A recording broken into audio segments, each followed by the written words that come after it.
भारतीय नौसेना को इतिहास का सबसे बड़ा एयरक्राफ्ट कैरियर तो मिल गया, लेकिन अभी भी इसे युद्ध के लिए तैयार होने में कम से कम 15 से 18 महीनों का समय लगेगा। लेकिन अब समस्या यह है कि जिस MiG-29 के फाइटर जेट को ध्यान में रखते हुए INS विक्रांत जैसे बड़े एयरक्राफ्ट कैरियर को डिजाइन किया गया था, अब वही MiG-29 के फाइटर जेट INS विक्रांत के लिए बड़ी समस्या बन गया।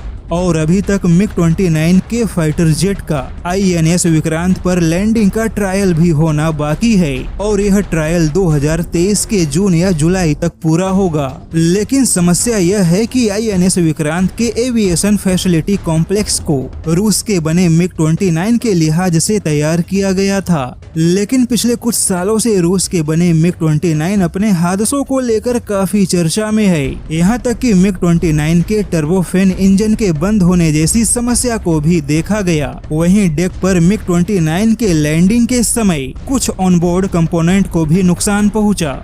ऐसे में भारतीय नौसेना INS विक्रांत पर MiG-29 के ट्रायल या तैनाती को लेकर ज्यादा उत्साहित नहीं है और भारतीय नौसेना चाहती है कि किसी भी हाल में राफेल M या अमेरिका के F-18 और भारत के स्वदेशी लड़ाकू जहाजों की तैनाती होनी चाहिए। हालांकि जब तक भारतीय नौसेना को एक अच्छा और एडवांस लड़ाकू जहाज नहीं मिलता, तब तक MiG-29 से ही काम चलाना होगा। अब ऐसे में यह तो तय है कि भारत के सबसे अत्याधुनिक और सबसे विशालकाय एयरक्राफ्ट कैरियर को अत्याधुनिक लड़ाकू जहाजों की बहुत ही सख्त आवश्यकता है और इस आवश्यकता को भी पूरा होने में कम से कम 6 या 7 सालों का समय लगेगा। लेकिन अगर हमारी सरकार 2022 में किसी विदेशी लड़ाकू जहाजों के सौदे को तेजी से आगे बढ़ाती है, तो केवल 4 साल में भी नौसेना को अत्याधुनिक लड़ाकू जहाज मिलने की पूरी संभावना है।